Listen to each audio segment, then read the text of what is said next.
Yeah, Hello? Can you hear me? I can. Great. Well, thank you, Senator Wolk. I'm glad that you're taking some initiative on this issue. The problem with the first bond is, first of all, that we can't afford it, and obviously there's been enough exposure about how there have been plenty of projects that have been added to that bond that don't help create an increase in water availability or water conveyance. And, we all want to do things that help provide more funding to education and help provide more funding to health care, to all the things that we believe will make our society a greater place. And oftentimes when you raise an issue of money, there are plenty of interests that line up to say that they have a stakehold and deserve consideration in that funding. And there's an overabundance of need in our state on that issue. So I know it's very difficult politically to come up with a bond that achieves everything that everybody wants. And that's one of the reasons why I believe the current bond will not pass. I don't think the public will tolerate, a solution that's filled with money allocations that we can't afford for goals that are worthy but that are not pressing, as pressing as the need for water in our state today. And I want to move to, a solution that maximize very limited resources in the state, because we don't have all the funding as described. Some of the concerns that I have with what you've put together is, in my observations and my looking into it, I don't think necessarily we'll achieve 2/3 vote of the legislature on your bill currently as envisioned, or will we get the supporters to support it? And I'll tell you why I believe that. When I look at the intent of the bill overall, I think what we need to do right now is definitely work to improve the health of the Delta. That's very important. But conveyance is also very important. Storage is very important. And we have very limited dollars to do that with. When you begin to ascribe money for other than those goals, you increase the price tag of this bond, but don't really work to achieve your goals in the most efficient way. We all want to improve the environment. We all want to fund the restoration of habitat. But currently, where we stand in the state, that's not really what we can afford under the amount of money that you're putting forward for the people to approve. I see, for example, that you have, on Chapter 7, Watershed and Ecosystem Improvement, you set aside pretty much very close to $2 billion. This is the majority of the bond. And it begins to address water quality deficiencies at state parks. Well, that's great. I would love to do that. The question is, will addressing water quality deficiencies at state parks bring more money to the communities that need water for drinking, for agriculture? Are state parks part of our water conveyance system? As I've seen state parks, they're not strategically located within facilities that provide more water storage, conveyance, and treatment for people in the community. So we're pretty much diverting money to state parks, and while I love state parks and I want to provide them more funding, they are not necessarily the most efficient way to bring water to our state, or the effective way for that matter. You put in about $500 million for river watershed protection and restoration statewide of importance outside the Delta, and I support that. I think our projects are worthy, but under the bond, I want to go back to the voters of California and say that we are providing a plan that's going to provide a rescue to their water needs. We have some communities that will run out of water in just a few days without significant rainfall. And in several years, given the issues addressing, revolving around climate change, we have to find a sustainable way to bring water to our community. If we start focusing on environmental restoration, wetland preservation, that's not going to help us solve that problem. We all should work toward that. I think this legislature has a more obligation to work on these restoration projects. We have to find a way to fund that without deceiving the voters that the money will go to provide them more water. We also have about $875 million for that's dedicated to the conservancies. Now again, I'm a huge fan of our conservancies, whether it be our watershed or our river conservancies. They're all so important to the environment in our state. But this is an enormous amount of money that's going to specific conservancies, and there is no real language in those allocations that get to how we're going to increase water supply and reliability through these enormous investments. There is no language in those allocations that get to co-equal goals.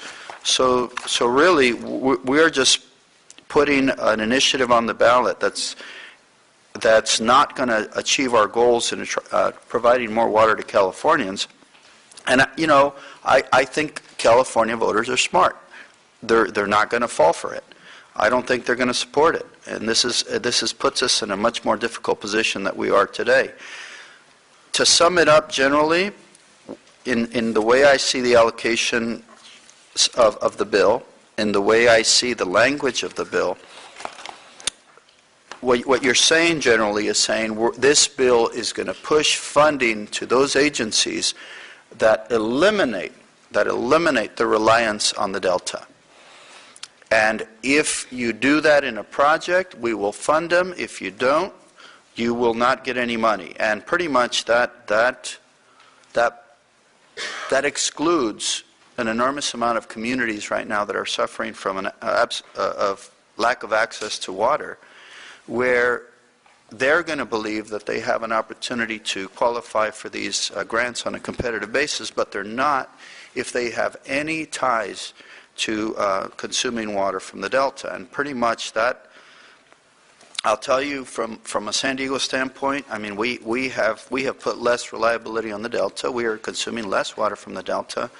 We are moving more toward recycling and finding other creative ways to find water. I think our entire state needs to do that. And I think there is an opportunity to do that in a good bill to get our water districts to move, work more closely together with regional goals. We are suffering from a lack of regional goals, and that's what the bill needs to have. It needs to encourage collaboration. It needs to encourage finding efficiencies. It needs to encourage people using new technologies and finding more storage. And I think if we sell that the right way to the voters, we could come back with a future strategy to address kind of the collective environment. We all know how costly that is. We're in the Delta restoration alone, we're looking at $30 billion of needed investments. In Salton Sea restoration, we're looking at $9 billion. These are, if you look at ways and from a conventional point of view, that's the price tag. That's why we have to find different ways to accomplish these goals in a way that we can afford. And I think I would love to work with you on this generally to improve this measure. But I see the framework and I see the intent and I see what you're trying to accomplish. And I want to tell you, you're a champion for your community. You're a champion for your district. I think this would be great in bringing billions of dollars into your community, into the watershed and environmental restoration around your community. You would be well served and pushing for this, but I don't think our entire state is well served by this policy. And I don't necessarily believe that as it's currently composed, that from this, we can take something from this document and morph it into something of what we need. So, I can't support you today. I think I'm speaking for San Diego, Imperial, Riverside counties from my seat today, but I'd like to think that I'm also thinking about the statewide interests, that, my counties aren't a state of their own. They're tied into other counties. We're dependent on Orange and LA and, Napa and Sacramento. All the counties, we're all one. And I'd like to think that I'm also advocating for our state in pushing something that we can all live with, something that we can all work with that's going to help our state prosper in the future. So, and I'm very sorry that I can't support this today, but should it move forward, maybe you'll be open to some changes. Thank you. Senator Wilk, you have a choice here. Would you like to hear from all of us and then I think so. make a one group response, or you can go, let's try that. Senator Evans, going From south, 1,000 miles north.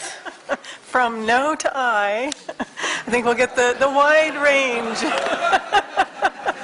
From water poor to water rich. I think we'll get the wide range of opinions here. And we're going to have lots of discussions and lively ones, obviously. It's just the beginning of 6 months of discussions. Yeah. Right. And I'll try to be very brief, but there are a few points I do want to make. There are a number of communities in the state of California that are literally going to run out of water in days. Willits, which is a small community in Mendocino County on the north coast in my Senate district, a couple of weeks ago at least, was predicted to literally run dry within 100 days. I'm not sure how the latest rains have affected that, but some of these communities are expected to run out of water because they rely upon Lake Mendocino as a source of their drinking water. And because of the way the water in that reservoir is managed, the Army Corps of Engineers sent a great deal of that water to other parts of the state, thus rendering Lake Mendocino in the middle of this drought too low for communities in the north of the state to rely upon. So water management is extremely important. There is no new water. There hasn't been any new water since the Big Bang. So we are limited in our water capacity. We're not going to create new water. How we use it, how we reuse it, how we save it is critically important. And I think we've been involved in these water bond discussions for years and years. And I think this is a slightly new approach, not a hugely new approach, but it's, emphasis is being placed in some new areas, I think, that are critically important because we're not creating any new water. I wanted to make one point recently, and I can't remember the publication. I think it was this weekend. There was a map printed. If you haven't seen it, I'll get it for you. Shows who uses the water regionally, how much they use per capita, and this is residential water use. It's extremely striking. I don't know if your consultants have seen it, but I'll make sure that you get it. I think that's important to keep in mind who is using the water and why it's being used more used in some areas of the state than others. And the issue that we've dealt with for many years with respect to water metering and tiered pricing, it's extremely important because what that map shows is areas of the state that are not on water meters and that do not have tiered pricing use far more water per capita than those that are. And we started that process back in 2009, and I know that that's ongoing. Just a few points of things that are in the bond that I strongly support, and I really want to see continued in the bond as this moves forward. One is the funding for the Integrated Regional Water Management Plan programs. Extremely important. We have this in my community in Sonoma County and Points North, and the Integrated Regional Plan for water use, whether it's groundwater or from some other source, is extremely critical because we can no longer manage water just in a very local way. Funding for coastal salmon restoration projects. I know this is hugely controversial in the Central Valley, but we cannot live without our fisheries. simply put. And we have enough water to go around if we manage it properly. And that funding is extremely important for salmon recovery because the salmon is starting to recover, and we all benefit from that. Let's see.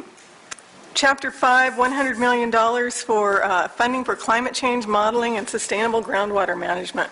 As we begin to rely more and more on groundwater use, which many of our communities are starting to do, the management of that groundwater becomes critical, particularly in areas that are allowing fracking.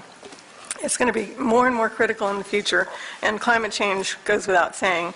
And then on the issue of drinking water and wastewater projects in state parks, it is a minute amount in this water bond. It's extremely critically important to small communities around the state. These are parks that were closed because of long-standing issues, because the state has not invested in maintaining these water projects within the state, and they had to close them because either there was no water available or there was no wastewater, or too much wastewater, I guess, not no wastewater. And the small communities that rely on those parks have lost many jobs and many businesses. So this is actually an economic development issue as well as a water issue. And I think I'll keep it brief. That's my main issues where I think they're already in the bond, and I really want to support that going forward. Thank you.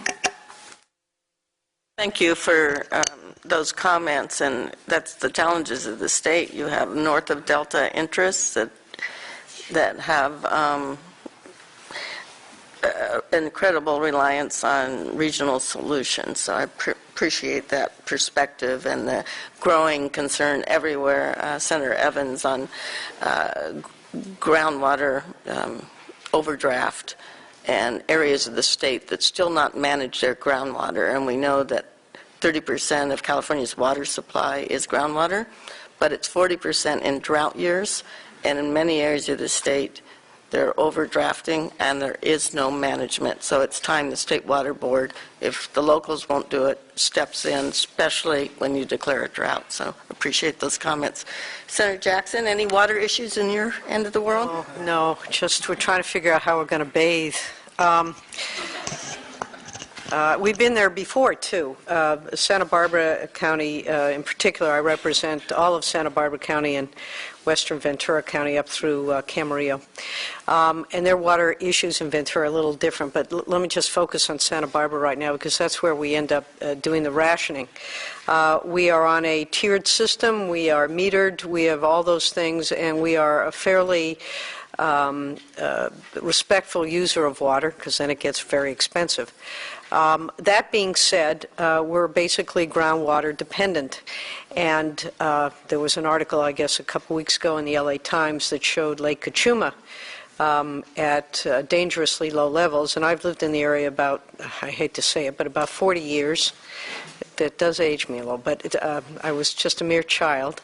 And I drove through the area this weekend, and I've never seen it so low. I mean, it is dangerously low, and while it was raining nicely up here, we didn't get any rain this weekend. And so I mentioned this, and I listened to everybody else talk about the water in their districts, and of course I'm particularly concerned because we've been through the rationing process, and literally taking a low flow shower is a challenge, and one that most people haven't experienced. But when you have, and when you only flush your toilets once a day, and then you capture the water coming out of the shower and use it for plants or to give water for the dog.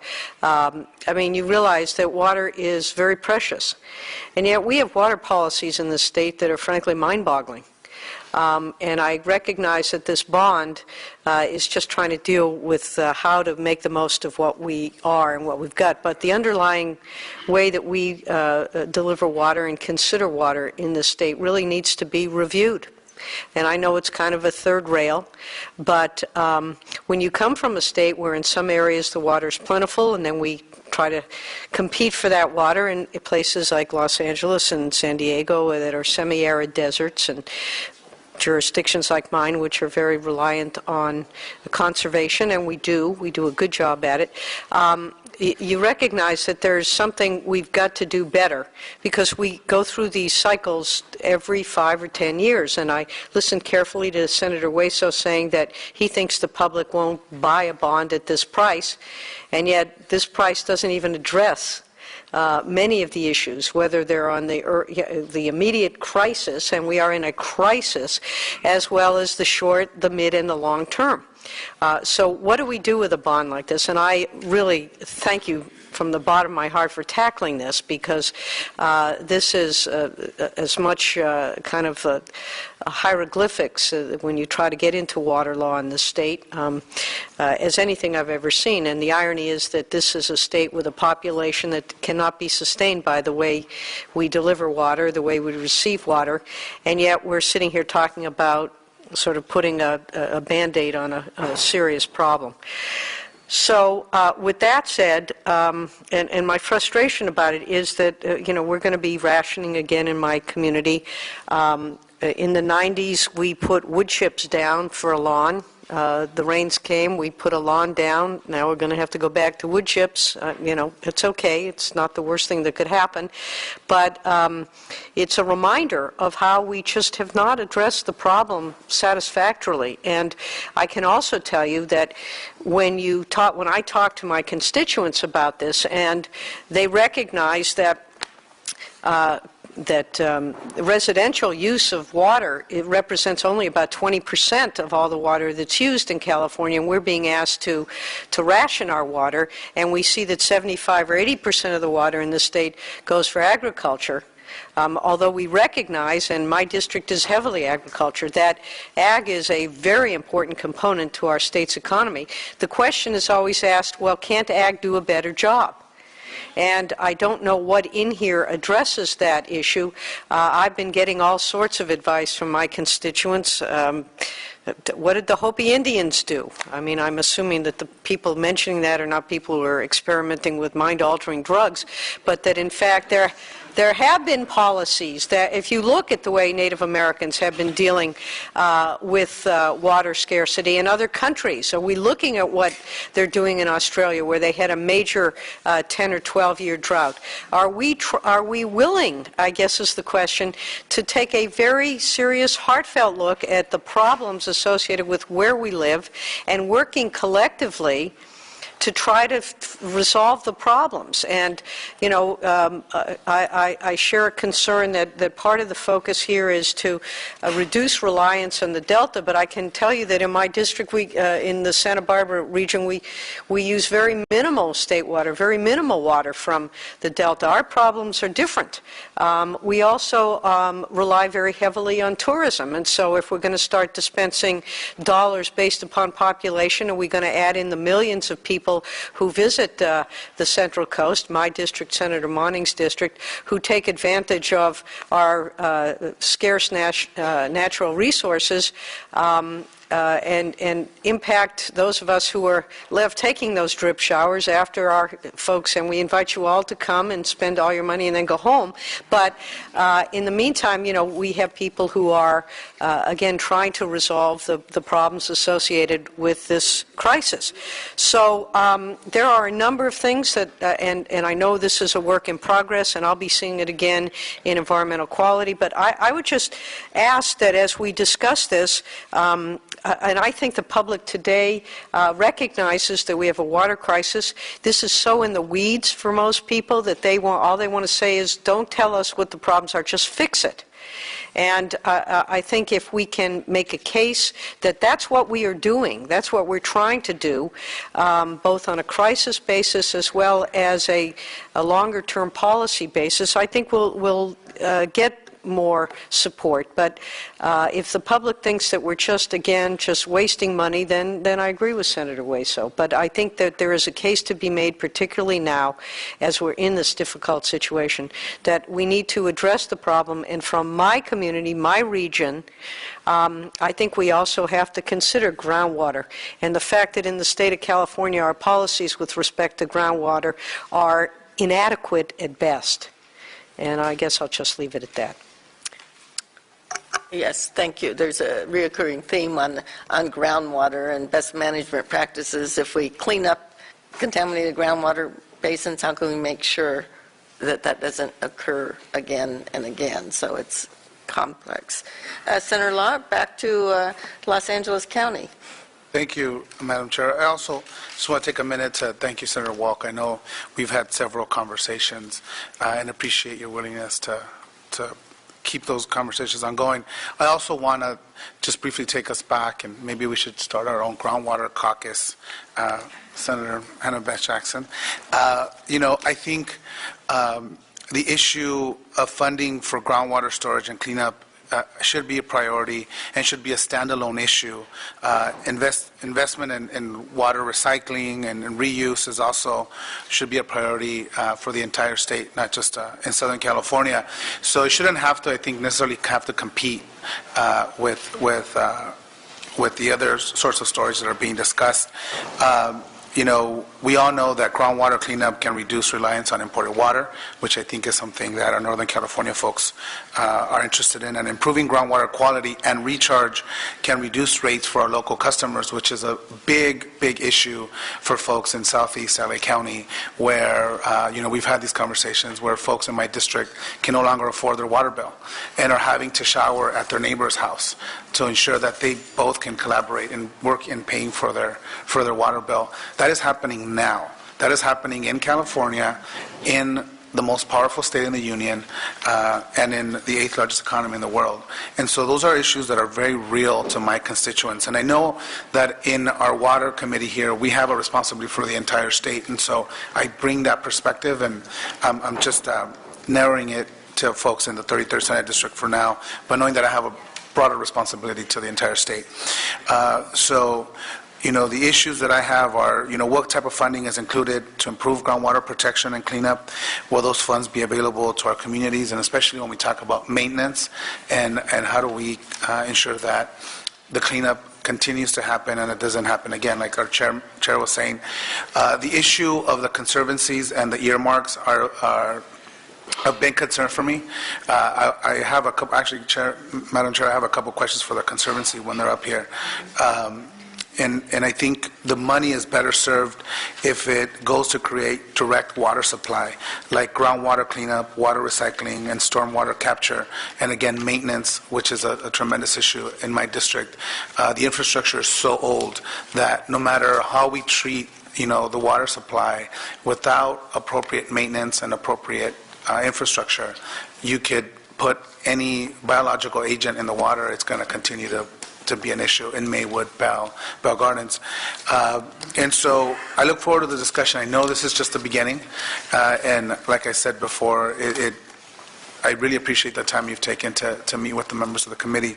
I look forward to having these discussions. Know that, groundwater, I think, has to be prioritized in this bond. I think it'll help us in the election. People in Southern California know exactly what you're talking about when you talk about groundwater cleanup. And if we prioritize that and somehow signal that, I think it'll go a long way. I also think, like Senator Jackson, I know you might not agree. I think the bond is just a drop in the bucket in terms of the money we need to really address the water needs of our state. Given the recent issues surrounding, the drought and the impending doom that we have in terms of our water supply, I think there's an opportunity for us to have another dialogue with the voters and maybe be willing to increase the size, or maybe maybe increase the size of the bond a little more, given the importance now that the state has put on this drought situation that we're currently facing, and will give us an opportunity to really tackle some of these unique issues that we have in the urban areas of LA. I think Southern California has done their part in terms to conserve water. I think we have led the way in terms of conservation, and I think we can continue to do so. We just want to make sure that the rest of the state joins in our efforts, because I think it is a statewide issue. And so I look forward to having those conversations with you, and as this measure moves forward. And thank you again for your attention to this important issue.